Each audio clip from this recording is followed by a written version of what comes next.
संत रामपाल जी महाराज एक ऐसे महान संत जिन्होंने अपनी सतभक्ति, तत्व ज्ञान, करुणा और सेवा के बल पर समाज में नई मिसाल कायम की है। संत रामपाल जी महाराज की अगुवाई में उनके सभी सतलोक आश्रमों से समाज कल्याण के अद्भुत कार्यों ने समाज को सुनहरे भविष्य की एक नई उम्मीद दिखाई है। संत रामपाल जी महाराज से नाम दीक्षा लेने के बाद लाखों लोगों की लाइलाज बीमारियां जैसे कैंसर, एड्स आदि ठीक हुई। संत जी के ज्ञान से प्रेरित होकर उनके अनुयायियों ने लाखों यूनिट रक्तदान किया। संत जी ने लाखों बहन बेटियों का दहेज मुक्त विवाह करवाया।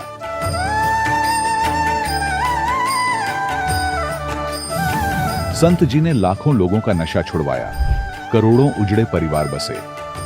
संत जी के आश्रमों में समागम के दौरान निःशुल्क नेत्र चिकित्सा, दंत चिकित्सा प्रदान की जाती है।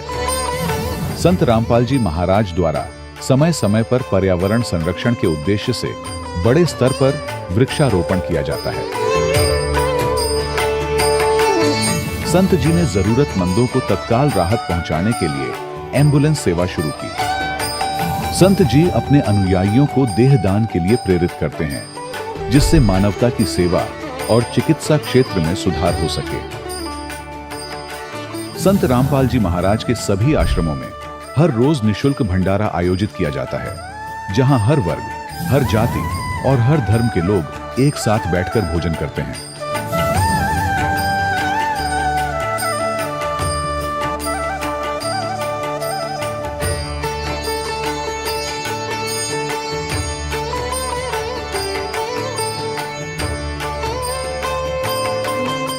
संत रामपाल जी महाराज की अन्नपूर्णा मुहिम ने गरीब और बेसहारा लोगों के जीवन में एक नई ऊर्जा और उम्मीद को जन्म दिया है। घर घर खाद्य सामग्री और जरूरी मदद पहुंचाकर संत रामपाल जी महाराज ने लोगों को दुख और मजबूरी से लड़ने की ताकत प्रदान की है।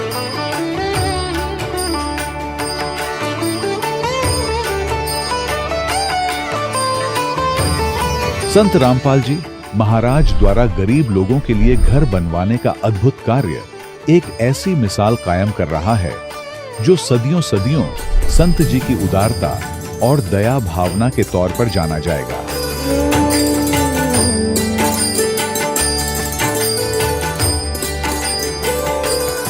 संत रामपाल जी महाराज के आश्रम में हजारों बुजुर्गों को सम्मान और प्यार के साथ जीवन जीने का अवसर मिलता है। उनके खाने, रहने और स्वास्थ्य की पूरी जिम्मेदारी संत रामपाल जी महाराज उठाते हैं। अनाथ बच्चों के लिए संत रामपाल जी महाराज के सभी आश्रम किसी वरदान से कम नहीं। यहाँ उन्हें शिक्षा, संस्कार और भविष्य के लिए बेहतर अवसर प्रदान किए जाते हैं। चाहे बाढ़ हो, भूकंप या महामारी, संत रामपाल जी महाराज और उनके अनुयायी हमेशा ही जरूरतमंदों के लिए सबसे आगे खड़े रहते हैं। कोविड महामारी के दौरान संत रामपाल जी महाराज के आश्रमों से करोड़ों लोगों के लिए भोजन, दवाइयां और जीवन रक्षक सामग्रियां उपलब्ध कराई गई। चाहे गरीब की मदद हो या किसी शोषित और पीड़ित वर्ग के हक और सम्मान की लड़ाई, संत रामपाल जी महाराज ने हमेशा ही उनकी दबी आवाज को सरकारों तक पहुंचाया है और उन्हें उचित न्याय दिलवाने में अहम भूमिका अदा की है। समाज में आध्यात्मिक और सामाजिक मूल्यों के प्रति जागरूकता लाने में संत रामपाल जी महाराज हर कदम पर मानवता के सच्चे सेवक साबित हुए हैं। संत रामपाल जी महाराज का जीवन हमें सिखाता है कि सच्ची सेवा वही है जो निस्वार्थ भाव से की जाए। आइए हम भी इस महान सेवा के कार्य में इस महान संत से जुड़ें और संत रामपाल जी महाराज से नाम दीक्षा लेकर अपने जीवन को धन्य बनाएं।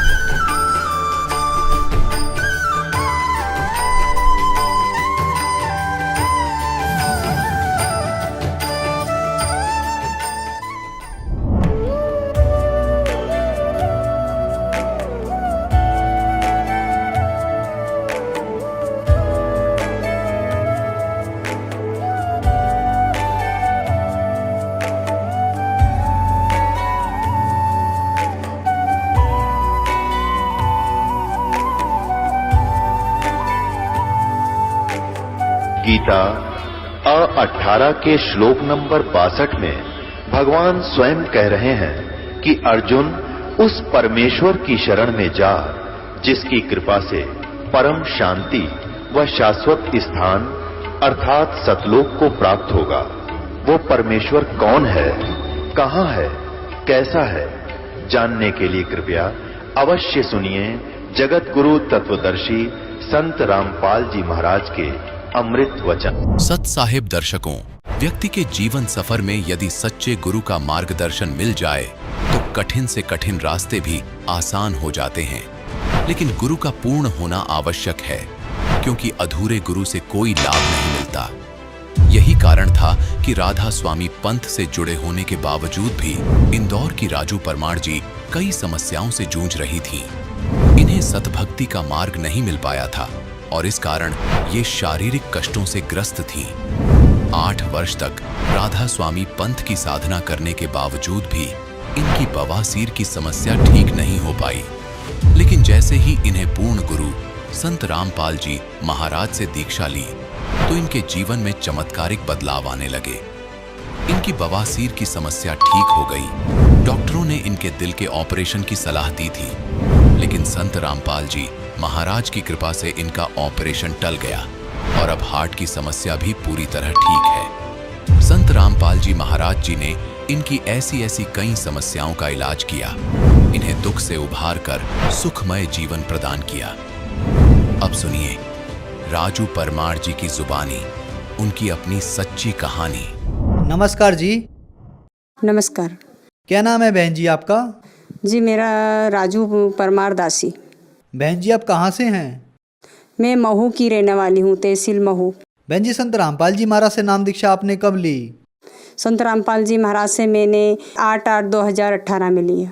संत रामपाल जी महाराज से नाम दीक्षा लेने से पहले क्या आप कोई भक्ति साधना भी करते थे? पहले मैं राधा स्वामी पंथ से थी और 8 साल से मैं राधा स्वामी की भक्ति करती थी। और वो 2.5 घंटा बोलते थे कि 2.5 घंटा बैठो, मैं 2.5 घंटा बैठती थी। 2.5 घंटा से भी मैं ज़्यादा बैठती थी। 2.5 घंटा क्या, मैं 2-2, 3-3, 4-4 घंटा बैठती थी कि ऐसे नहीं ऐसे मालिक मिलेंगे। मुझे बैठने से ही मतलब बवासीर की तकलीफ़ बहुत ख़तरनाक हो चुकी थी। उसके बाद में इतना ब्लेड गिरा, मुझे इतना ब्लेड गिरा, कोई 200 ग्राम, कभी 100 ग्राम, बार बार मुझे ऐसा हो रहा था। मैं बहुत परेशान हो चुकी थी। घर में मुझे कोई ध्यान नहीं दे रहे थे, सिर्फ यूँ ही बोलते चल तुझे भर्ती कर दूँ, चल भर्ती कर दूँ। लेकिन मुझे अच्छा नहीं लग रहा था कि बार बार भर्ती होंगी तो और अच्छा नहीं लगेगा। और मैं 2 तो 3-3 घंटे में बेहोश पड़ी रहती थी। राधा स्वामी की भक्ति से हमें कोई लाभ नहीं मिला, बल्कि मुझे बीमारी और ज़्यादा बढ़ती गई। तो फिर संत रामपाल जी महाराज की शरण में आप कैसे आईं? मेरे बड़े भैया संत रामपाल जी महाराज से जुड़े हुए थे। फिर मैंने राय ली। उन्होंने कहा कि आप बहन यहाँ नाम दीक्षा ले लो मालिक से, आपकी सब पीड़ा दूर हो जाएगी। मैं यहाँ इंदौर आई में और मैंने नाम दीक्षा मालिक से, परमात्मा जी संत रामपाल जी महाराज का नाम दीक्षा मैंने ले ली। बहन जी हमने सुना है कि जो भी श्रद्धालु संत रामपाल जी महाराज से नाम दीक्षा लेते हैं उनको बहुत सारे लाभ प्राप्त होते हैं। तो क्या संत रामपाल जी महाराज से नाम दीक्षा लेने के बाद आप लोगों को भी कोई लाभ प्राप्त हुए? मुझे बवासीर की तकलीफ़ बहुत ख़तरनाक थी। मुझे ब्लेड गिर रहा था 100-100, 250 ग्राम। उसके बाद में मैंने बहुत परेशान हो गई थी मैं। फिर मैंने भैया से बोला, भैया मुझे बहुत तकलीफ़ हो रही। मेरे भैया ने कहा कि आप भक्ति करते रहो, भक्ति बढ़ाते रहो और भक्ति करो आप। फिर उसके बाद में मैंने भक्ति करी, बढ़ाई भक्ति को। तत्वदर्शी संत रामपाल जी महाराज से मैंने अरदास करी, हे मालिक, हे परमात्मा, आप सबकी सुनते हो, मेरी भी सुन लो। मुझे इतना ब्लेड गिर रहा है, मैं क्या करूं? तो संत रामपाल जी महाराज की प्रार्थना लगाने से मुझे बवासीर की तकलीफ़ बिल्कुल ख़त्म हो गई है और मैं बहुत अच्छी हूँ, बहुत ठीक हूँ। कोई दवाई गोली मैं खाती ही नहीं, क्योंकि मुझे आराम ही हो गया है और मैं अच्छी बैठ भी पाती हूँ। पहले बैठाता ही नहीं था मेरे से बवासीर की तकलीफ़ से। और मुझे पथरी भी थी। पथरी मेरे डॉक्टर सुमन अग्रवाल साहब, उनके पास मैंने इलाज करवाया था। तो उन्होंने कहा कि 25 ml की आपको पथरी है, तो आप क्या करना चाहिए डॉक्टर साहब? तो बोले आपका ऑपरेशन तो होगा ही नहीं, पहले से ही हार्ट पेशेंट हो आप तो दवाई गोली खाते रहो। तो मुझे दवाई गोली से कुछ आराम ही नहीं हो रहा था। एक करवट सो भी नहीं पा रही थी वो पथरी का कारण। पीछे बहुत दर्द होता था मुझे। तो मैंने कहा, हे संत रामपाल जी महाराज, आप सच्चे हो, पूर्ण परमात्मा परमेश्वर हो, कबीर साहिब हो मालिक, मेरे पे दया करो प्रभु। तो मुझे संत रामपाल जी महाराज ने मुझे दर्शन दिए कि बेटी भक्ति बढ़ाती रहे और तुझे बहुत लाभ होगा। तू किसी से भी मत डर और किसी से भी तू रोना गाना बंद कर और भक्ति बढ़ाती रहे तेरी, और तू ठीक हो जाएगी। जब से फिर मुझे आज तक वो पथरी 25 ml की पथरी पता नहीं कहाँ गई, मुझे पता ही नहीं चला, और मुझे आराम हो गया और मैं अच्छे से अब 2 ही करवट सो जाती हूँ और मुझे नींद भी अच्छे से आती है, और जो चक्कर आते थे वो भी मेरा ख़त्म हो गया। संत रामपाल जी महाराज के दीक्षा लेने से पहले हार्ट पेशेंट थी मैं, तो यहाँ इंदौर खूब सारी जांचें करवाई, मेरी टी चौतरा में करवाई, डॉक्टर छाबड़ा से भी करवाई, तो कहा था कि आप जी नहीं पाओगी, आपको ऑपरेशन नहीं होगा, मुझे ऐसे ऐसे बताए गए थे। फिर उसके बाद में अपोला ले गए थे मेरे भगत जी, तो उन्होंने कहा कि चलो ठीक है अपोला में ले चलें। फिर वहाँ ले गए तो वहाँ भी मेरा ऑपरेशन का मना कर दिया, गरीबी स्थिति थी हम लोगों की। फिर भी तकलीफ़ तो मुझे होती थी, इंजेक्शन हर महीने लगते थे, मुझे हर महीने लगते थे। अगर मैं 1 महीना चूक जाती थी तो मुझे खाना नहीं खावाता, इसके बाद में बेचैनी होती थी, मुझे नींद नहीं आती थी। गोली में 18-25 गोली मैं हमेशा रोज़ खाती थी। अब मैं गोली नहीं खाती हूँ। अगस्त 8 2018 से मैंने गोली बंद कर दी, मैं गोली भी नहीं खाती हूँ। अब मुझे इंजेक्शन भी नहीं लगता है, और संत रामपाल जी महाराज की दया, उनकी नाम दीक्षा लेने से और उनकी शरण में आने से मेरी हार्ट की बीमारी भी ठीक हो गई, संत रामपाल जी महाराज की दया से। मैं 15 साल से बहुत परेशान थी। संत रामपाल जी महाराज से जब नाम दीक्षा नहीं ली थी, उसके पहले ही मुझे एलर्जी की इतनी खतरनाक बीमारी थी कि कोई दूर मसाला भूनता हो तो मुझे छींक चलती थी, और मैं सुबह उठते से ही 10-15 छींक नहीं चलती तो मेरे घर वाले भी परेशान हो जाते थे कि तू कितनी छींकती है, तुझे कोई गालियाँ देगा। तो मैं बहुत परेशान होती थी, और इतनी सारी बीमारी से मैं बहुत परेशान थी। मैंने सोचा कि इससे तो मर जाना अच्छा है, घर वाले भी नहीं मान रहे मेरी। मैं फांसी लगाने गई तो फिर मैंने वापस वो फंदा छोड़ दिया मेरे गले में से, और मैंने कहा कि परमात्मा अगर कोई इस पृथ्वी पे है, जिंदा है, तो मुझे बचा लो इस बीमारी से। और मैं क्या करूं, मैं बहुत परेशान हूं, मुझे ब्लड भी बहुत गिर रहा है और मुझे पथरी भी 25 ml की बताई गई है। मैं क्या करूं, मैं बहुत परेशान हूँ। तो ऐसे है ना, फिर मैं परमात्मा से मैंने अरदास करी कि हे मालिक, आप पृथ्वी पे हो, कोई परमात्मा या मालिक है या परम पिता है, कोई भी है, या सृष्टि बनाने वाला मालिक हो, कोई भी है, या भगवान कहते हैं, अगर सच्चे मालिक हो, जिंदा मालिक है, तो मुझे बचा लो, इस बीमारी से बचा लो, नहीं तो मैं आज आत्महत्या करके मर जाऊंगी। फिर मैं ऐसे कैसे जाके मेरे बिस्तर पे मैं सो गई। फिर उसके बाद में मैंने कहा कि राधा स्वामी दिखेंगे, तो मुझे राधा स्वामी तो नहीं दिखे। फिर मुझे है ना संत रामपाल जी महाराज का मुझे चेहरा दिखाई दिया, और रामपाल जी महाराज ही खड़े थे मेरे सिर पे ऐसे करके खड़े, और कहा, बेटी मरना नहीं है, आपको भक्ति करना है, और आप नाम दीक्षा बहुत जल्दी लो, क्योंकि आपका दिन नज़दीक आ चुका है। मेरे पति को उठाया और मैंने कहा कि उठो देखो, तो ये बोले कि नहीं तू बोले बहुत नौटंकी करती रहती, सोते जा। तो मालिक ने कहा धीरे से कि बेटी ऐसे तो नहीं मानेंगे, इनको यूँ बोल लो कि घड़ी में देख के आ, वो 3:30 बज रहे हैं। तो मैंने इनको उठाया और उनको कहा कि जाओ, आप 3:30 बज रहे हैं। फिर संत रामपाल जी महाराज अलग ध्यान हो गए थे। फिर मेरे पति उठ के भी गए और टाइम देखा तो वास्तविक में 3:30 बज रहे थे। फिर उसके बाद मेरे पति से कहा मैंने कि मैं है ना संत रामपाल जी महाराज से नाम दीक्षा लेना चाहती हूँ, मैं लेऊँगी। तो उन्होंने कहा है कि नहीं अभी मत जाना। तो मैंने कहा कि नहीं मैं तो जाऊँगी, मुझे तकलीफ़ बहुत ज़्यादा हो रही है। वास्तविक में मुझे इतनी तकलीफ़ हो रही थी, ब्लड सबसे ज़्यादा गिर रहा था मुझे, बवासीर का, और पथरी भी मुझे बहुत ज़्यादा तकलीफ़ कर रही थी। तो मुझे मना कर दिया था। फिर मैं वापस रो रुका के सो गई। उसके बाद फिर रात को वापस संत रामपाल जी महाराज मुझे आए और मैंने कहा, हे संत रामपाल जी महाराज, मैंने अरदास करा कि मुझे मेरे घर वाले तो मुझे नहीं जाने दे रहे और नहीं नाम दीक्षा लेने दे रहे। तो फिर रात को वापस मुझे संत रामपाल जी महाराज मेरे सिर पे वैसे के वैसे ही खड़े रहे, ऐसे पलंग के पास में ऐसे पकड़ के खड़े थे। वो कुर्ता पजामा, वही सफ़ेद कुर्ता पजामा पहने थे, और यूँ बोले कि बेटी कैसे भी करके निकल यहाँ से और जा, तेरा दिन नज़दीक आ चुका है और तू जल्दी नाम दीक्षा ले बेटी। देखिए अब तू देख ले, तू खुद ही देख ले। और उसमें इतना जीव हिल रहा था, भयंकर हिल रहा था उसमें गंदगी कि मैं देख के मैं घबरा गई कि बाप रे, ये तो ऐसा बोले बेटा तेरा नज़दीक दिन आ चुका है और तू जल्दी से जल्दी नाम दीक्षा ले ले, भक्ति कर बेटी, इतनी भक्ति कर कि तेरा ये कष्ट दूर हो जाए, तेरा ऊपर काल बहुत हो रहा है। फिर मैंने सुबह तुरंत गई और मैंने नाम दीक्षा संत रामपाल जी महाराज से मैंने नाम दीक्षा ले ली। और संत रामपाल जी महाराज की दया से मेरा दुख, सभी कष्ट मेरा दूर कर दिया संत रामपाल जी महाराज ने। उस दिन संत रामपाल जी महाराज अगर नहीं आते और मुझे दर्शन नहीं देते और नहीं कहते तो मैं आत्महत्या कर लेती। आज मैं खड़ी हूँ तो संत रामपाल जी महाराज की दया से ही मैं खड़ी हूँ। आज संत रामपाल जी महाराज की दया से सारे रोग खत्म हो गए मेरे। बहन जी, संत रामपाल जी महाराज से नाम दीक्षा लेने के बाद आपको बहुत अद्भुत चमत्कार हुए, तो जो श्रद्धालु आज आपको देख रहे हैं, आप उन्हें क्या संदेश देना चाहेंगी? मैं उनसे संदेश तो क्या, मैं उनसे प्रार्थना करती हूँ कि मैं कितनी बीमारी से बहुत तंग आ चुकी थी, यहाँ तक कि मैं तो फांसी लगाने को तैयार थी मैं, लेकिन मुझे संत रामपाल जी महाराज ने, मैंने अरदास करी तो मुझे मालिक ने दर्शन भी दिया और मैं ठीक भी हुई और मेरी सारी बीमारी दूर हो गई। मैं बहुत अच्छी हूँ आज। मैं यही कहती हूँ कि जो भी हैं वो, आप जो भी दुखी हैं वो संत रामपाल जी महाराज से जल्दी नाम दीक्षा ले। बहन जी, संत रामपाल जी महाराज से नाम दीक्षा कैसे ले सकते हैं?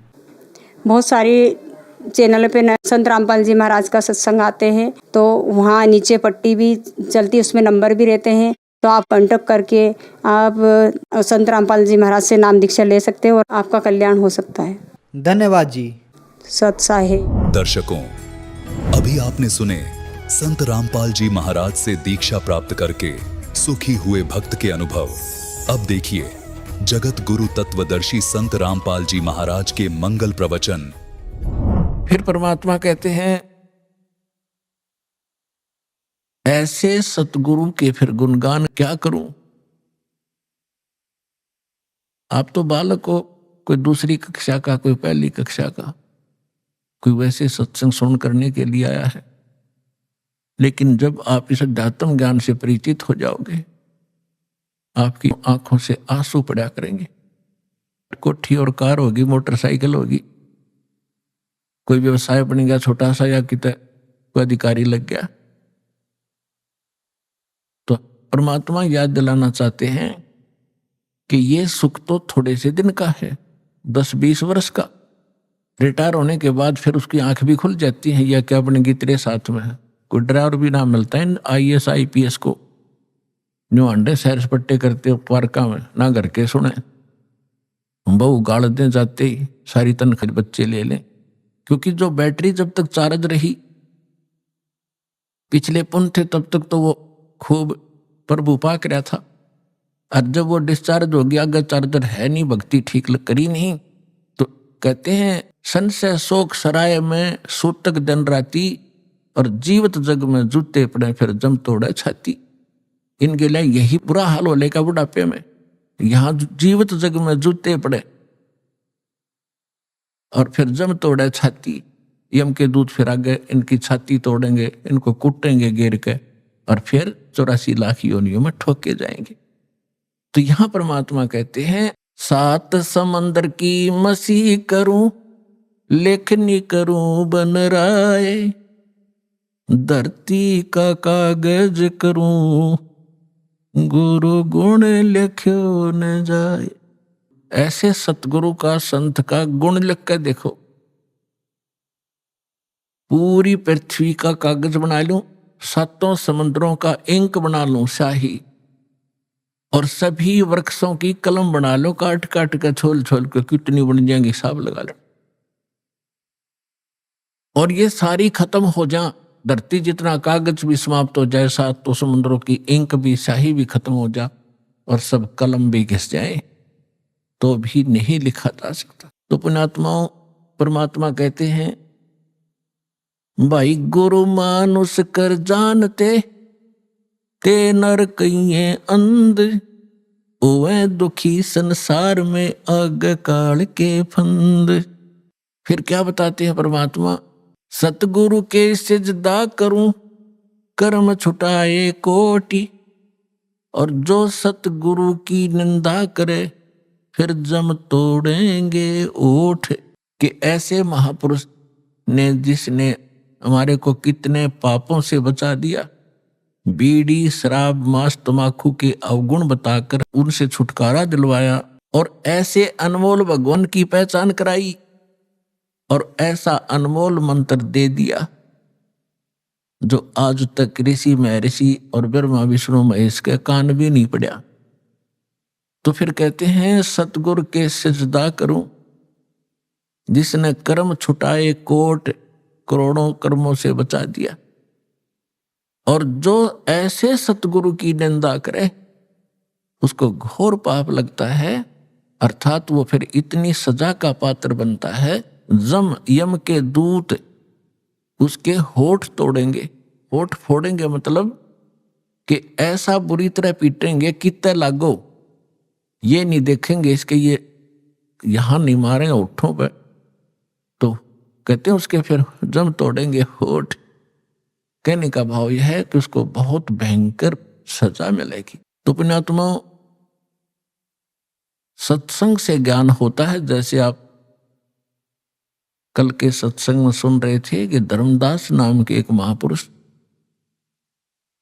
जैसा परमात्मा लीला करता है उस आधार से उनको मिले। परमात्मा की गुणों में लिखा है कि वो परमात्मा प्रत्येक युग में ऐसी लीलाएं करता है। सतलोक में रहता है, सचखंड में अविनाशी स्थान शाश्वत स्थान पर रहता है, वहां उनका ठिकाना है। परमात्मा मनुष्य दृश्य है। आज तक ये हमारे ऋषि महर्षि हमें ये निर्णय करके नहीं दे सके कौन तो भगवान है और कैसा उसका आकार है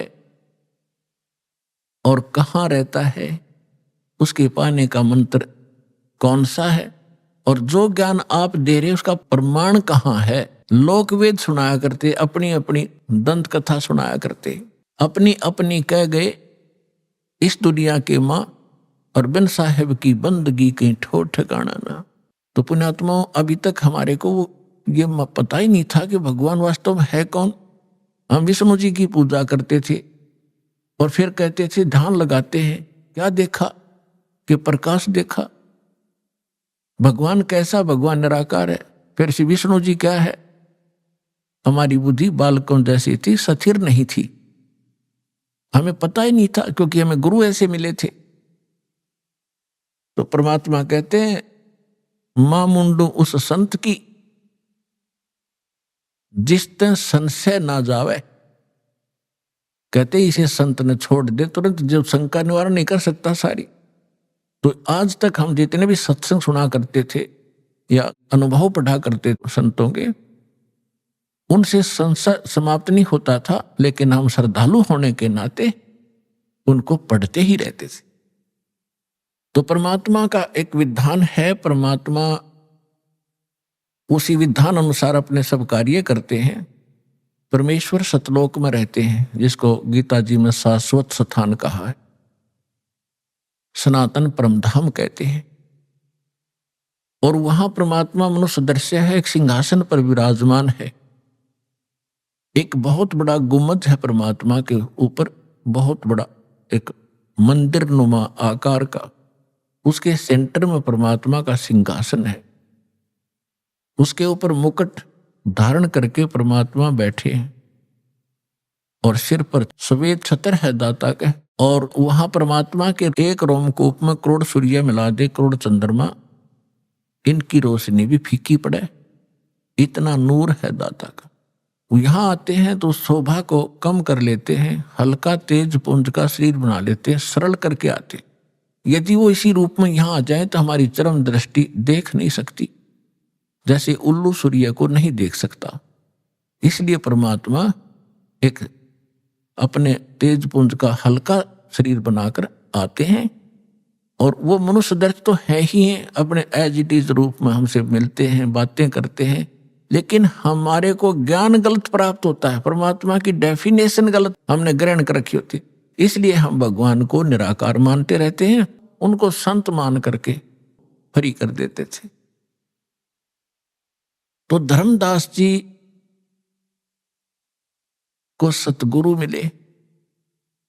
पहले वो भी ऐसे भ्रमित थे, लोकवेद के आधार से साधना कर रहे थे। परमेश्वर कबीर साहब जी कहते हैं, जब आपको ये अध्यात्म ज्ञान होगा तो आप क्या कहोगे? पीछे लग गया जाऊं था मैं लोकवेद के साथ, रस्ते में सतगुरु मिले दीपक दे दिया हाथ। लोकवेद होता है दंत कथा, अक्षेत्रीय ज्ञान, जिस क्षेत्र में जैसी परंपराएं जैसी साधना होती है उसको लोक वेद कहते हैं। वो सबके मुंह पर चढ़ा हुआ होता है कि ये भगवान है, ये भगवान है। चाहे को किसी भी देव को पूज रहा है या कोई मजार पूज रहा है या किसी की यादगार पूज रहा है, उन्हीं को सत्य मान रहे हैं। तो परमात्मा कहते हैं कि हम पहले हमारे लिए कह रहे हैं, वो तो मालिक थे। जैसे दास पहले भगवान विष्णु जी का पुजारी था और साथ में शंकर जी को भी पैरेलल आदर दिया करते थे। हनुमान जी का विशेष पुजारी था और भी अपना जो परंपरागत देवता बाबा श्याम जी या नारी पूजा थी। तो ये लोक वेद के आधार से हम साधना कर रहे थे। ये यथार्थ भक्ति मार्ग और ज्ञान नहीं था। और जब ये मार्ग मिला परम पूज्य परमेश्वर के श्रेष्ठ आत्मा पुण्य आत्मा स्वामी रामदेवानंद जी दास को मिले, उन्होंने दास को एक दीपक दे दिया तत्व ज्ञान रूपी कि अब आप अंधेरे में भटक रहे हो, आपके पास कोई मार्ग नहीं है जिसकी रोशनी में आप ठीक चल सके। तो उस तत्व ज्ञान रूपी दीपक के रोशनी में दास फिर सीधा चला तो आज सफलता मिली। तो परमात्मा कहते हैं, पीछे लग गया जाऊं था मैं लोक वेद के साथ, रस्ते में सतगुरु मिले। और यो तत्व ज्ञान रूपी दीपक टॉर्च दे दी, लालटेन दे दी, किसकी रोशनी में चल, गड्ढों में मत गिर। यहां परमात्मा कहते हैं कि धर्मदास जी को परमात्मा मथुरा में मिले, वहां उनको टॉर्च दे दी, दीपक दे दिया। उसके बाद उनकी दिशा बदल गई। तो इसी प्रकार कल आपको सत्संग में सुनाया गया था कि धर्मदास जी को परमात्मा मिले, लेकिन हमारे अंदर इतना खचड़ा भर गया है ये अज्ञान का, ये जल्दी से समाप्त नहीं होता। दीक्षा भी ले ली धर्मदास जी ने, भगवान को देख भी लिया, लेकिन वो पुरानी कथाएं, पुराना रंग, वो पेंट कहीं ना कहीं किसी कोने में दबा ही रहता है। एक दिन धर्मदास जी ने प्रश्न किया कि हे परमेश्वर, अक्षमा करना अपने किंकर को, मैं पामर प्राणी हूं, लेकिन दाता मुझ नालायक व्यक्ति के अंदर कुछ ऐसी शंकाएं किसी कोने में और जमा हैं, दाता उनका भी समाधान कीजिए। परमेश्वर ने कहा, बोल भाई, जब तक शंकाएं तेरी समाप्त नहीं होगी तू भक्ति खाक करेगा। उसने कहा, भगवान देखो, आप कहते हो कि भगवान विष्णु, भगवान कृष्ण, भगवान श्री राम, इनमें कोई शक्ति नहीं थी, ये कोई कुछ नहीं कर सकते। हमने कथाएं सुनी अपने पहले वाले गुरुओं से कि भगवान श्री कृष्ण ने मोर ध्वज के पुत्र तामर ध्वज को आरे से दो फाड़ करवा के चिरवा के मृत्यु को प्राप्त हो गया था, उसको जीवित कर दिया भगवान। अब ये बात मेरे गले नहीं उतर रही, क्या उनमें शक्ति नहीं थी? भगवान श्री कृष्ण ने सुदामा उसका मित्र था, दारिद्र बहुत घना था, उसमें बहुत ही निर्धन व्यक्ति था, क्लास फेलो था उनका। एक दिन उनके पास गया जब वो द्वारका के राजा थे, और भगवान 2 मुट्ठी चावल खा के और उसका सुंदर महल बना दिया और घना धन दे दिया उसको। परमात्मा बोले, ठीक है बच्चा, पहले तो आप लोग इतने भावुक हो कि सुनते नहीं ध्यान से। परमेश्वर ने कहा कि मैं ये नहीं कह रहा कि ब्रह्मा विष्णु महेश में कोई शक्ति नहीं, ये कुछ नहीं कर सकते। परमात्मा कहते थे कि तुम इनको समर्थ मानते थे कि ये समर्थ भगवान है, सारी सृष्टि के रचनहार हैं, ये अजन्मा है, इनकी मृत्यु जन्म नहीं होता, इनके कोई माता पिता नहीं। तो वो तेरे रूबरू कर दिया, इनके माता पिता हैं, इनकी जन्म मृत्यु होती है। जिनकी जन्म मृत्यु होती है वो सक्षम कैसे होगे? तो परमात्मा ने कहा कि जैसे एक स्टेट के प्रांत के मंत्री में जो शक्ति होती है वो शक्ति होती है, लेकिन वो प्रधानमंत्री नहीं होता, प्रधानमंत्री जैसी पावर नहीं रखता। अब परमात्मा ने बताया कि आप कह रहे हो श्री कृष्ण भगवान ने मोर ध्वज के पुत्र ताम्र ध्वज को तो वहां जाके और शर्त रखती कि हम मेरा शेर जो है सिंह ये मांस खाएगा और आपके परिवार के एक सदस्य का खाएगा। जित कथा आपने सुन रखी बहुत बार, ये नहीं सुनाऊंगा आज। ऐसा ही किया गया, ताम्र ध्वज को चीरा गया, वो मर गया और श्री कृष्ण ने जीवित भी कर दिया। उनकी परीक्षा ली, वो सफल हुए। ठीक है, अभी यहां तो श्री कृष्ण ने ताम्र ध्वज तो जीवित कर दिया। जब महाभारत के युद्ध में उसकी बहन सुभद्रा का पुत्र अभिमन्यु युद्ध में मारा गया चक्रव्यूह में, सुभद्रा रोए, पांचों पांडव रोए, उनका कुल नाश होए, और श्री कृष्ण रोए बैठ के, तब वो क्यों नहीं जीवित कर सके अभिमन्यु को? अब हमारी इतनी बुद्धि थी, धर्मदास चुप हो गया। कहा भगवान या तो बात कभी ध्यान में आई ही नहीं हमारे। इसलिए परमात्मा कहते हैं गुरु बिन काहु न पाया ज्ञाना, जो थोथा भूषड़ मूड किसाना। तुम थोथा भूषड़ रहे थे अभी तक, और सारे तुम्हारे गुरु सिर पैर तानी कथा सुनाते राम बिलनी की, बस खाई रोटी जाओ जय बोलो। ये कोई कहानी थी? ये कोई ज्ञान था तुम्हारा? तो परमात्मा से धर्मदास जी ने पूछा कि भगवान फिर कारण क्या था? कारण ये था कि ताम्र ध्वज की आयु शेष थी, और इतनी शक्ति ये रखते हैं, ये तो ऋषि महर्षि रखते हैं। ऐसी तो गोरखनाथ जी ने अपने गुरु मच्छंद्रनाथ का हुका हुआ शरीर अस्थियां उठा के और उसको जीवित करके मच्छंद्रनाथ बना दिया। श्री कृष्ण जी ने केकला तोड़ दिया, क्योंकि जब तक शेष आयु है ये आयु नहीं बढ़ा सकते तुम्हारे भगवान। ताम्र ध्वज की आयु शेष थी, इसने जीवित कर दिया। और अभिमन्यु की आयु नहीं थी, इतना ही संस्कार था, उसको जीवित नहीं कर सके। समर्थ का शरणाग हो रंग होरी ओ, भाई कदे न हो ए काज राम रंग होरी हो। होरी मान खुशी के समर्थ की शरण ग्रहण करो। अगर आपकी आयु भी ना होगी तो भी वो परमात्मा आपकी आयु बढ़ा सकता है। समर्थ, इसका वेद प्रमाण देते हैं। ऋग्वेद मंडल नंबर 10 सूक्त 161 मंत्र 2 में स्पष्ट किया हुआ है कि परमात्मा रोगी को भी स्वस्थ कर सकता है, उसकी आयु भी शेष ना रही हो और धर्मराज के पास भी चला गया हो, वहां से भी छुटवा के ला सकता है।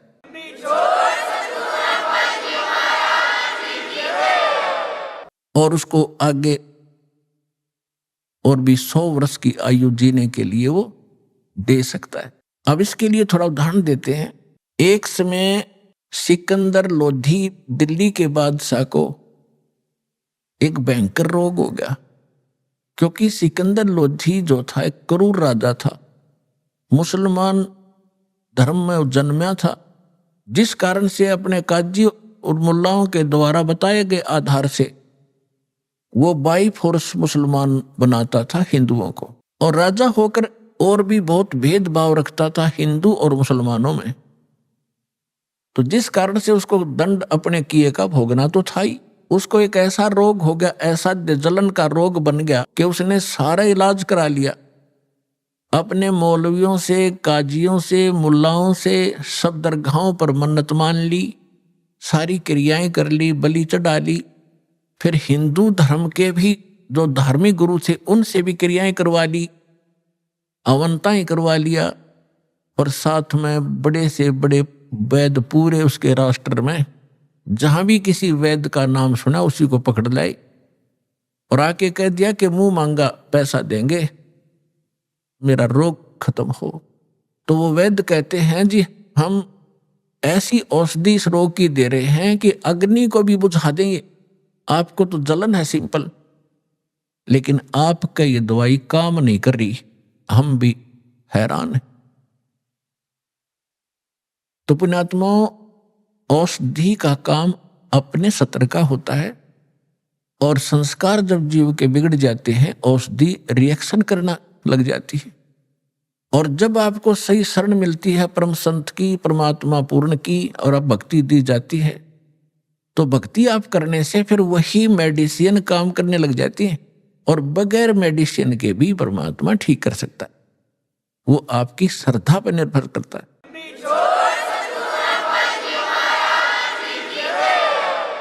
उसके कर्म बिगड़ गए थे, कोई औषधि काम नहीं कर रही थी।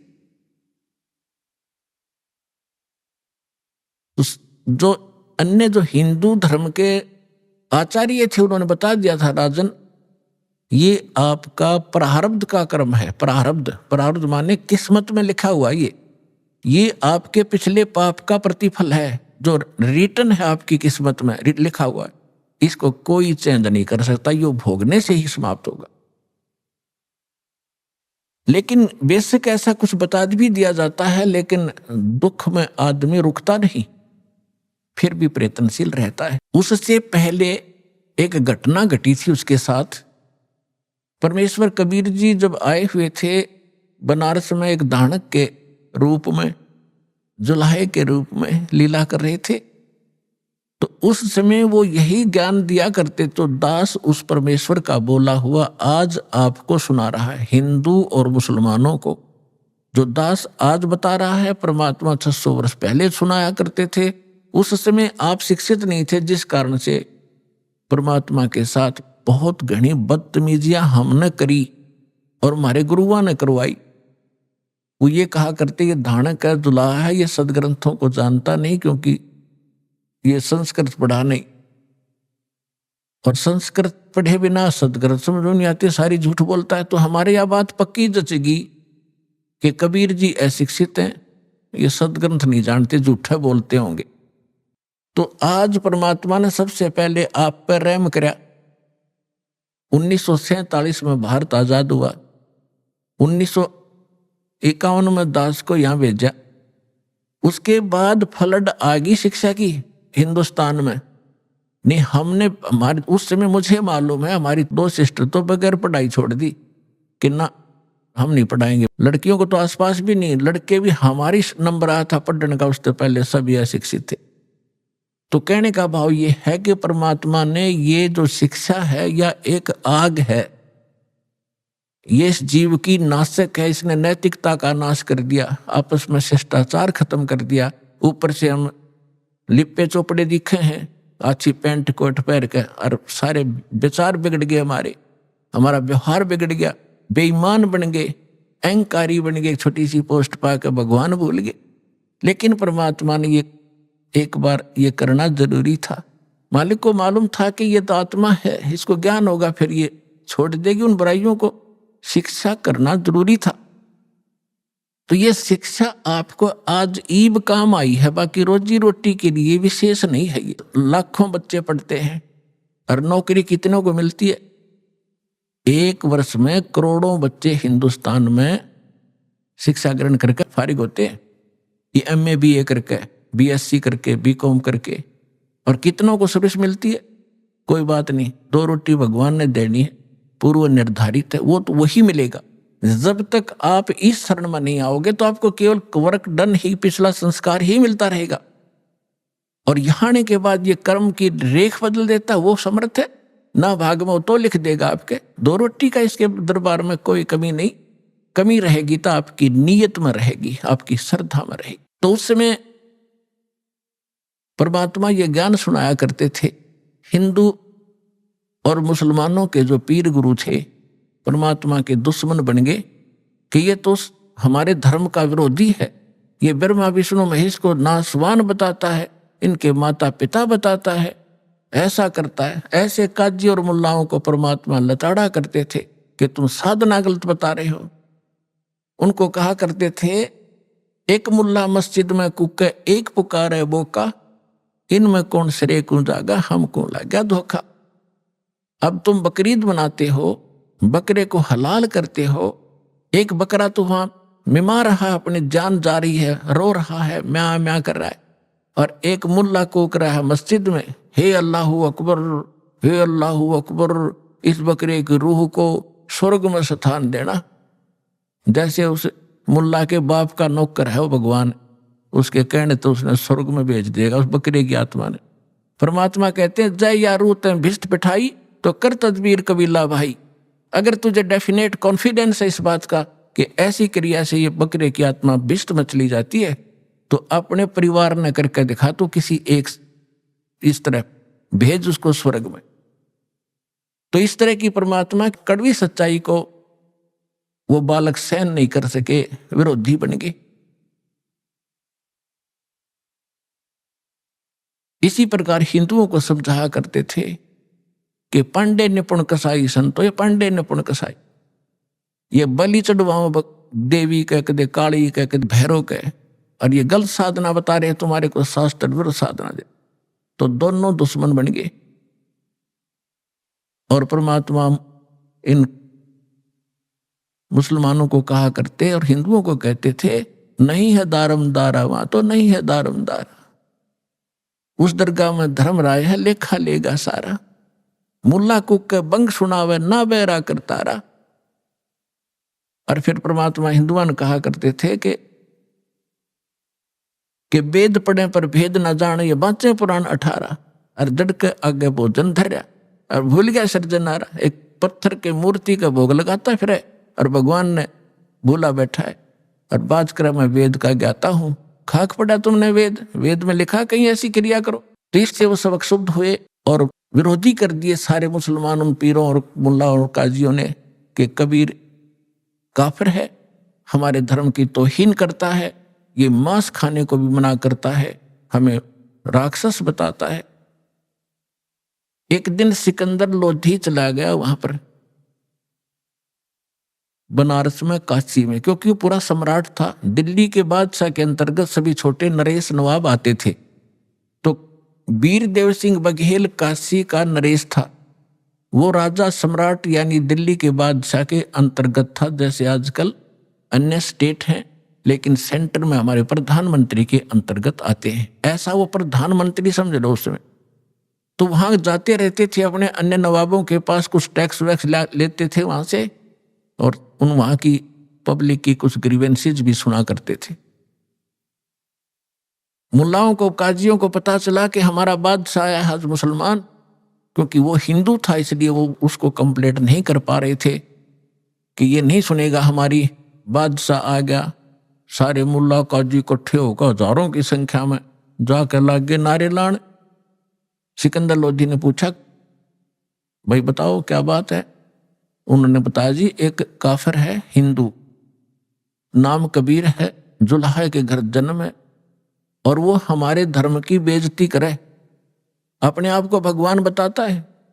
वो कहता है हम या लखला है कुतुब गोस और पीर, गरीबदास खालिक दनी, हमारा नाम कबीर, मैं वो अल्लाह अकबर हूँ। भगवान ऐसा कहता, हमारा तो जीना हराम कर दिया है, हमारी तकती नाक काट दी उसने।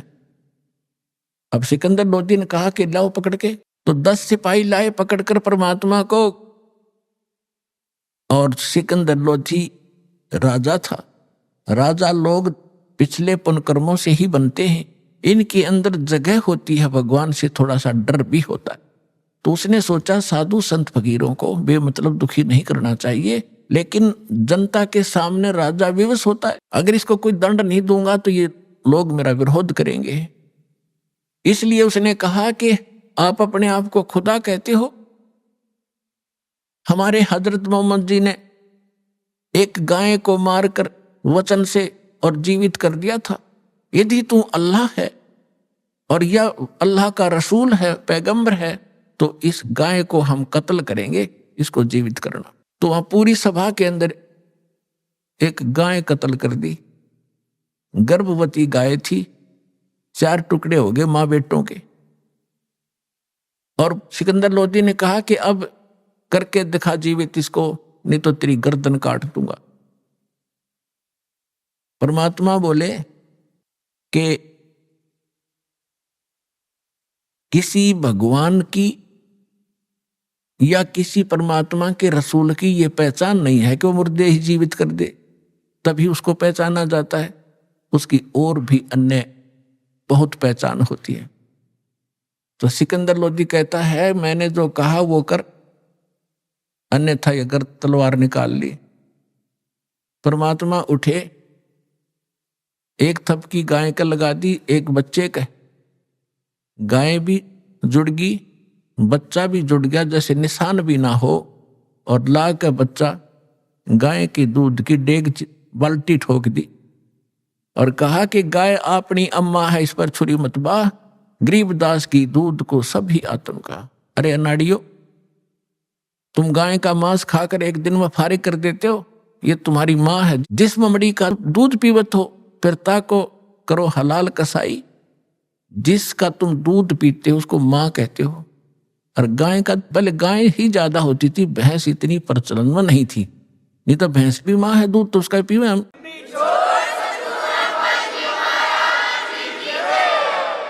और फिर तुम इसका दूध पीते हो, फिर इसको मारकर खाते हो, तुम्हारी दया को चोर ले गए। तो उस समय सब कांपे खड़े खड़े, क्योंकि ऐसा चमत्कार। सिकंदर तक कांपे, सन्नाटा छा गया। सारे जो बकवास कर रहे थे, जो नकली ढेड थे वो तो चले गए, वो जो मुखिया थे, शेष जितने वहां लाखों हजारों लोग इकट्ठे थे, सबने पर जय जयकार करी कबीर भगवान की और दीक्षा ली उस परम पिता से और अपना कल्याण करवाया। सिकंदर लोधी ने चरणों में लेटकर दंडोत प्रणाम की कि मुझे माफ करो परवरदिगार, मैं पहचान नहीं पाया आपको। परमात्मा बोले ठीक है चल। पालकियां बैठा के परमात्मा को पालकियों में आदर के साथ, सत्कार के साथ उनके घर छोड़कर आए झोपड़ी में। ऐसे समर्थ थे कबीर भगवान। अभी आपने सुने संत रामपाल जी महाराज के मंगल प्रवचन। आइए अब सुनते हैं संत रामपाल जी महाराज से नाम दीक्षा लेकर सतभक्ति करके अद्भुत लाभ प्राप्त करने वाले अनुयायी के विचार। दर्शकों, जीवन में अनेक लोग सही मार्गदर्शन के अभाव में भक्ति तो करते हैं, परंतु उसका कोई लाभ नहीं मिल पाता। अमरोहा के बलवीर सिंह जी भी इसी संघर्ष से गुजर रहे थे। इन्होंने वर्षों तक हिंदू देवी देवताओं की पूजा की, हनुमान जी की विशेष आराधना की और आर्य समाज से दीक्षा भी ली थी। फिर 18 साल तक राधा स्वामी पंथ का अनुसरण किया, लेकिन इन सभी प्रयासों के बावजूद इनके जीवन में कष्ट और अशांति बनी रही। फिर इनके जीवन में एक नया अध्याय तब शुरू हुआ जब इन्हें संत रामपाल जी महाराज द्वारा प्रमाणित ज्ञान गंगा पुस्तक मिली।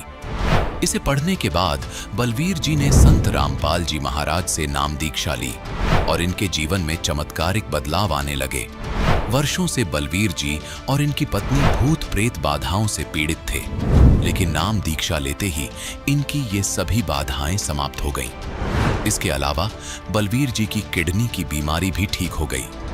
दर्शकों, अब आइए सुनते हैं बलवीर सिंह जी के जीवन की यह प्रेरणादायक कहानी, उनकी अपनी जुबानी। सर नमस्कार। सर नमस्कार। सर क्या नाम है आपका? बलवीर सिंह।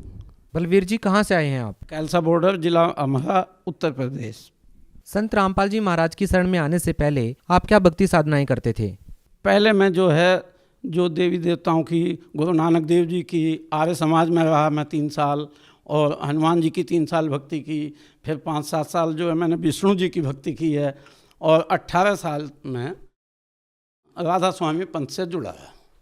राधा स्वामी पंथ में आपने किस संत से नाम दीक्षा ले रखी थी? मैंने गोविंद सिंह। राधा स्वामी पंथ में रहकर के आपने 18 साल तक भक्ति की है। क्या बताना चाहेंगे आप राधा स्वामी पंथ की भक्ति के बारे में? राधा स्वामी में कुछ नहीं है, वो केवल वो जो नाम देते हैं वो काल के नाम है। और हमें संत रामपाल जी की शरण में आने के बाद हमें पता लगा है कि जो वो नाम देते थे वो तो नाम ही अटपटे हैं। सतनाम यहाँ कुछ और है जो नाम है, और वो सतनाम सैत है, नाम है, नाम यही कह के बुलवाते थे। जो उनके गुरु शिवदयाल जी रहे उनके आधार पर ही वो तो उनसे ही चली आ रही भक्ति। सर देखा जाए तो आपने 18 साल अपनी जिंदगी के बर्बाद कर दिए। सर क्या कहना चाहेंगे इस बारे में? बस पहले हमें कोई जानकारी नहीं मिल पाई, हमें कोई जानकारी नहीं मिल पाई। जब हमें जानकारी मिली उसके बावजूद भी हमने 3 साल बिगाड़ दिए। संत रामपाल जी महाराज के बारे में कैसे पता चला? भूतों का बहुत साया था हमारे यहाँ का। हमारे घर पे पूरे किसी ने तांत्रिक क्रियाएं करवा दी थी, क्योंकि मैं भगवान की चाहत में रहता था, मंदिर में बहुत जाता था। किसी ने कहा कि जाटों का मंदिर में जाने का कोई औचित्य नहीं, उसने तांत्रिक क्रिया करा दी। उसी चक्कर में मैं 65 जगह तांत्रिकों पर गया, लेकिन सफल नहीं हुआ। मेरे साथ वर्तमान में हमारे एक रोहतास साथी हैं हमारे, वो इस समय इनसे जुड़ चुके थे संत रामपाल जी महाराज से। उन्होंने मेरे से कहा, लेकिन मैंने उस वक्त संत रामपाल जी महाराज को बहुत कुछ अपशब्द कहे कि ऐसे संत तो बहुत हैं, कहीं कुछ नहीं हो रहा, मैं इतनी जगह गया हूँ। लेकिन जब 3 साल तक मैंने कुछ नहीं ध्यान दिया, 3 साल बाद मैंने देखा कि वो एक पुस्तक रखी थी मेरे ज्ञान गंगा। मुझे नहीं पता कौन दे गया था, मेरे पीछे कोई दे गया था दुकान पर। मैंने ज्ञान गंगा को पढ़ा। उसमें जो लोगों के अपने अनुभव थे, पहले मैंने ढाका, राम कुमार ढाका जी हैं, उनका टेलीफोन नंबर मिलाया, उनसे पूछा कि आपके यहाँ ये स्थिति थी। एक CMO रहे हैं, वो उनको पूछा मैंने, तो जब उन्होंने बताया कि हाँ सही जगह है, आप आओ, तब मैं संत रामपाल जी की शरण में आया। आपने संत रामपाल जी महाराज से नाम दीक्षा कब ली? मैंने 25 अगस्त सन 2013 को ली। सर, संत रामपाल जी महाराज जी दावा करते हैं कि यदि आप मर्यादा में रह करके शास्त्र अनुसार भक्ति करते हैं तो बड़ी से बड़ी बीमारी आपकी ठीक हो जाएगी।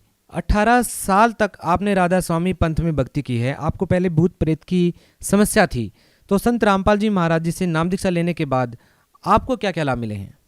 हाँ जी, पहले ही जुड़ने के बाद ठीक 2 महीने के अंदर हमारे घर जो भूत प्रेत की समस्या थी, मुझ पर मेरी पत्नी पर, वो दोनों पूर्ण रूप से हट गई। बिल्कुल हम दोनों स्वस्थ हो गए। और लेकिन घर में हमारा बेटा भी है, बेटी थी, बेटी की शादी हो चुकी थी, तो बेटे ने नाम नहीं लिया, लिहाजा उस पर चीज़ें रहने लगी। लेकिन हमारे पास कभी कोई चीज़ नहीं आई और मैं और मेरी पत्नी दोनों पूर्ण रूप से स्वस्थ रहने लगे। तो हमें पूर्ण विश्वास भी हो गया कि संत रामपाल जी महाराज जी के अगर ज्ञान को हम और आगे बढ़ाएंगे और आगे पढ़ेंगे तो हो सकता है धीरे धीरे हमारा बेटा भी इस मत में आ जाए। लेकिन दुर्भाग्य है कि हमारा बेटा इस बात को मानने को तैयार नहीं होता।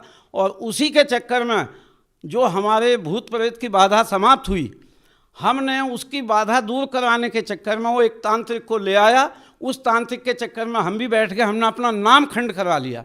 नामखंड होते ही हमें हार्ट की समस्या, किडनी की समस्या और स्थिति ये आ गई किडनी में कि राम मनोहर लोहिया अस्पताल दिल्ली में मना कर दिया, किडनी हॉस्पिटल मेरठ में मना कर दिया।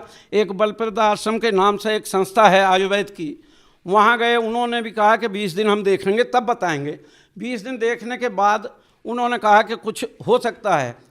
तो लेकिन उसी दौरान जब लोग मुझसे मिलना आते थे, देखना आते थे कि ये तो ख़त्म होने वाला है। मैं चूँकि राजनीति में बहुत ज़्यादा पाप किए हैं, मैं राजनीति में ज़्यादा गहरे तक गया हुआ था, तो मेरे राजनीतिक जो भाई बंधु मंत्री MLA जो थे वो सब आते थे और सब ये कहते थे कि भाई ये तो जाने वाले हैं। तब मैंने जो है एक दिन फिर अपने संत रामपाल जी महाराज जी की जहाँ मैं पूजा करता हूँ, तो मैंने वहाँ जाकर अपने गुरु जी से प्रार्थना की और कहा कि परमात्मा आप ही परमात्मा हो, आप ही पूर्ण भगवान हो, आप ही पूर्ण संत हो, आप जो है मेरी रक्षा करो, मैं कहीं से बचने की स्थिति में नहीं, और मैं आइंदा भविष्य में कभी आपका मर्यादा खंड नहीं करूँगा।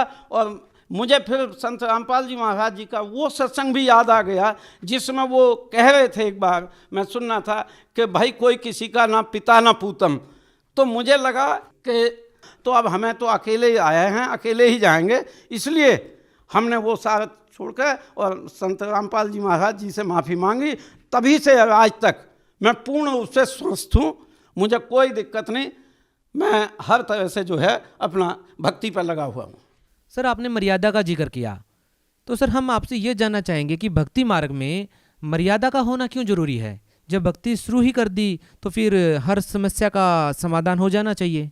संत रामपाल जी महाराज जी द्वारा जो मर्यादाएं स्थापित की गई हैं, उन मर्यादाओं का साक्षात रूप से मैं आपके सामने उदाहरण हूँ। मैंने जरा सी मर्यादा तोड़ी तो मर्यादा टूटने से मुझे कितनी विपत्तियाँ आई।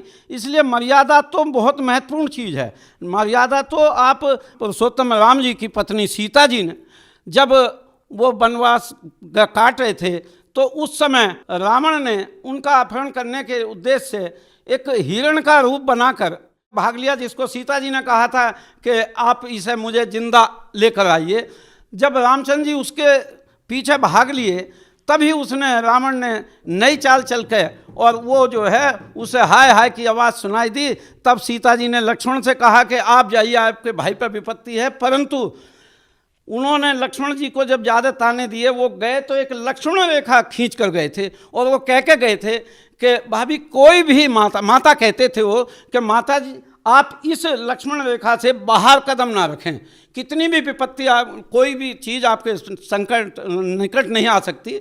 तो लेकिन सीता जी ने उस मर्यादा का उल्लंघन किया तो वो कितना बड़ा उल्लंघन महंगा पड़ा कि कितना बड़ा युद्ध हुआ, करोड़ों जीवों की हत्या हो गई और तब जाके जो है सीता जी को वापस लाया गया। इसलिए मर्यादा तो बहुत ज़रूरी है कि मर्यादा के बगैर तो कोई भी भक्ति हो ही नहीं सकती। जिस तरह से मेरे साथ जो बीती, मैंने मर्यादा का उल्लंघन पुत्र मोह में किया कि घर की सारी व्यवस्था ठीक हो जाएगी, उसका मुझे ये खामियाजा भुगतना पड़ा कि मेरी दोनों किडनी खराब हुई, मेरा हार्ट खराब हुआ, मुझे प्रोस्टेट की समस्याएं हुई। और यदि हम मर्यादा ना तोड़ते तो आज ये बीमारी हमारे साथ नहीं आ सकती थी, क्योंकि मर्यादा में रहते हुए कठिन से कठिन भी, चाहे कैंसर हो या कुछ भी हो, वो चीज़ भी रह नहीं सकती अगर मर्यादा में व्यक्ति रहेगा तब। सर देखिए, जो भी व्यक्ति संत रामपाल जी महाराज जी से जुड़ता है तो उसका जीवन बदल जाता है, बहुत सारी खुशहाली उसके जीवन में आ जाती है। आपने संत रामपाल जी महाराज जी से जब नाम दीक्षा ली तो आपकी भूत प्रेत की जो बाधा थी वो ठीक हो गई, आपकी जो किडनी की समस्या थी वो ठीक हो गई। इसके अलावा संत रामपाल जी महाराज से जुड़ने के बाद आपको क्या लाभ मिले? हाँ जी, सबसे पहला लाभ तो ये है कि मुझे भगवान की चाह थी और वो भगवान साक्षात मुझे मिले। दूसरी, मेरी आर्थिक स्थिति उस वक्त तक ये थी कि यदि मैं अपना अमरा को भी जाता था, मेरी जेब में 10 रुपये भी नहीं होते थे और मैं पैदल ही वहाँ से वापस आता था, सवारी पे भी नहीं बैठता था। लेकिन आज मेरी खेती है, खेती से भी मुझे जहाँ 50,000 की आमदनी पूरे साल में होती थी, वहाँ 2013 में नाम लेते ही परमात्मा ने 2 लाख और 2.5 लाख रुपये देने चालू कर दिए। ज़मीन उतनी है, फसल में वही उगाता हूँ, लेकिन मुझे नहीं पता कहाँ से। और जो भी चीज़ मैं चाहता हूँ, जिस क्षण चाहता हूँ, परमात्मा मेरी ये मदद करना गुरु महाराज, तो मेरी वो मदद होती है 100%। सर संत रामपाल जी महाराज जी से नाम दीक्षा लेने के बाद आपका पूरा जीवन ही बदल गया है, आपको बहुत सारे लाभ मिले हैं, भूत प्रेत जैसी जो समस्याएं थी वो आपकी ठीक हो गई हैं। सर आप उन लोगों को क्या कहना चाहेंगे जो भूत प्रेत जैसी समस्याओं से पीड़ित हैं, जो और भी अन्य बीमारियों से पीड़ित हैं, आप उन लोगों को क्या संदेश देना चाहेंगे? देखिए, मैं तो भक्त समाज से ये कहना चाहता हूँ, इस समय हमें शिक्षा पूर्ण रूप से मिली हुई है, हम शिक्षा ग्रहण करें। शिक्षा ग्रहण करके अगर कोई दूसरी जगह भी जुड़े हुए हैं लोग, पहले उनका ज्ञान भी पढ़ें और हमारे संत रामपाल जी महाराज जी का ज्ञान पढ़ें। दोनों में भिन्नता साफ अंतर आ जाएगी, क्योंकि हमारे वेदों, शास्त्रों, पुराणों में सब कुछ स्पष्ट लिखा है, केवल हमारे धर्म गुरुओं ने कभी हमें जो है वहाँ तक पहुँचने नहीं दिया। तो हम पढ़े लिखे समाज हैं, हम ये चाहते हैं कि आप पढ़कर इधर आइए, संत रामपाल जी महाराज जी से जुड़िए। और जो भी भूत प्रेत की बाधा तो ये ऐसी है कि नाम लेते ही आपकी तुरंत भाग जाएगी। सर संत रामपाल जी महाराज जी से नाम दीक्षा कैसे ले सकते हैं? देखिए, संत रामपाल जी महाराज जी से नाम लेने के लिए संत रामपाल जी महाराज जी के नाम से एक ऐप चल रहा है। सोशल मीडिया में बहुत चीज़ें हैं, यूट्यूब पर आप देख सकते हैं, उनके सत्संग आते हैं। आप उन सत्संगों में जो आते हैं उनको देखिए, सुनिए, उनके नीचे नंबर लिखे हुए आते हैं, उन नंबर पर फ़ोन करिए। आपके निकटतम स्थान का जहां नामदान आपको मिल सकता है वहां से आपको सूचना मिल जाएगी। आप वो सूचना के आधार पर निकटवर्ती नामदान स्थान से नाम ले सकते हैं और अपना कल्याण करा सकते हैं। जी बहुत बहुत धन्यवाद। धन्यवाद सर।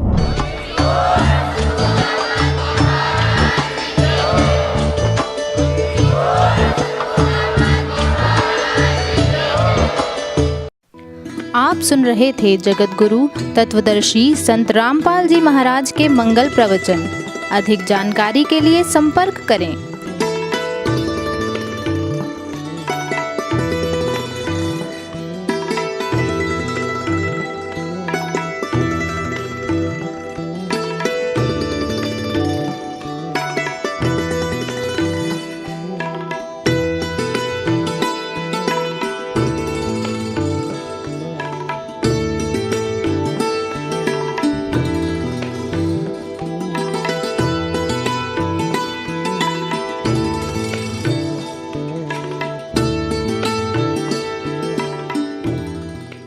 जगत गुरु तत्वदर्शी संत रामपाल जी महाराज जी के पावन सानिध्य में भक्ति की अलख जगाने तथा श्रद्धालुओं को सत्य भक्ति मार्ग का रास्ता दिखाने हेतु कनाडा के लोकप्रिय channel the TV NRI channel पर जगत गुरु तत्वदर्शी संत रामपाल जी महाराज जी के मंगल प्रवचनों का प्रसारण प्रतिदिन सुबह 7:30 बजे से 8:30 बजे तक तथा रात्रि 7:30 बजे से 8:30 बजे तक किया जा रहा है। इस सत्य भक्ति मार्ग को अपनाने के लिए अधिक से अधिक सत्संग प्रसारण देखें। इस सत्संग प्रवचन का सीधा प्रसारण संत रामपाल जी महाराज लाइव सत्संग YouTube चैनल और जगत गुरु संत रामपाल जी महाराज Facebook पेज पर भी देख सकते हैं।